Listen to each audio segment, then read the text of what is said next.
na nga guys, ano na ako ng ulam para i-air ko muna itong mga isda while cooking. So ito, try muna natin.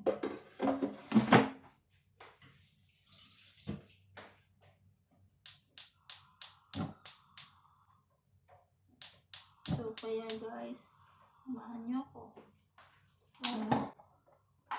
Ano natin ito? Muna tayo sa fish. Mag-fish muna tayo. Okay? So ngayon, magigisa na ako ng gulay. Lagyan na mantika natin ito. Para while waiting sa isda na maluto, halos sabay sila. Pasensya na uli sa aking kawali, guys. Yan ay gamit na gamit. Oh, kalimutan ko pala lagyan ng ano. Teka lang. Lagyan kong bawang para mas masarap.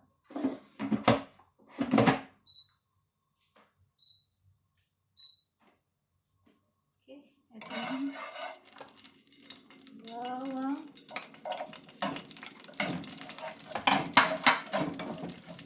Isa-gisa lang guys. Uli, ano po ba?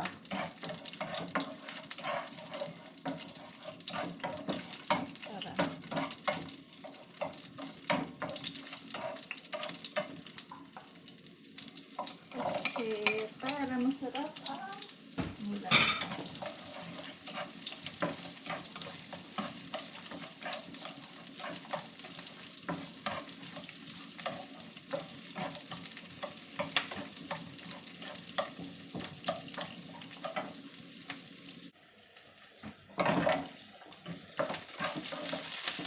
Next is yung manok.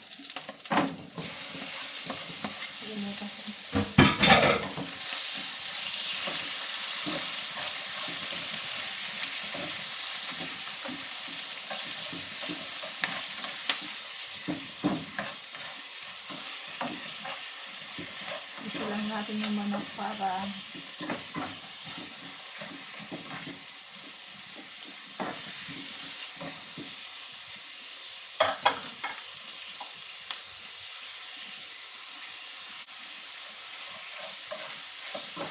habang hinigisa siya, i-fryer ko naman yung ano.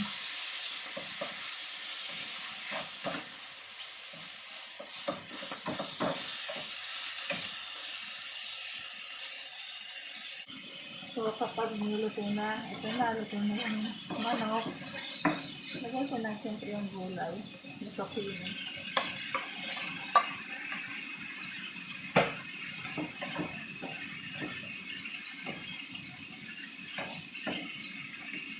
Halo-halo lang.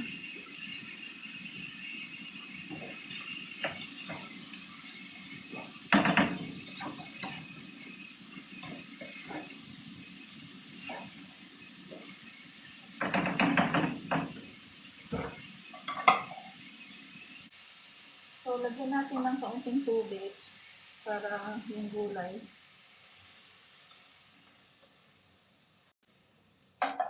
maluto at konti lang na patis para magpalasa yung gulay natin. And then, lagyan natin ng kaunting asin, baka umalat, kaunting paminta, and then, lagyan na rin natin ng kung ano-ano para lumasa siya. Hindi naman to mga halo-halong spices na pampasarap. Hindi naman. Sasarap din. Hintayin lang natin maluto yung gulay ng kaunti. Oh.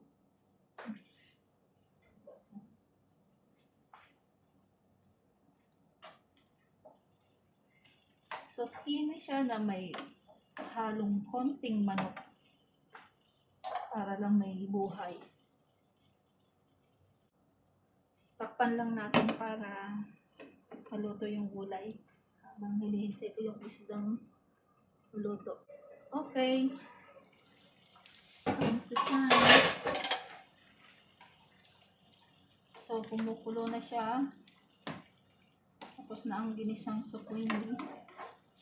Kaunting kulo na lang. Pwede na natin itong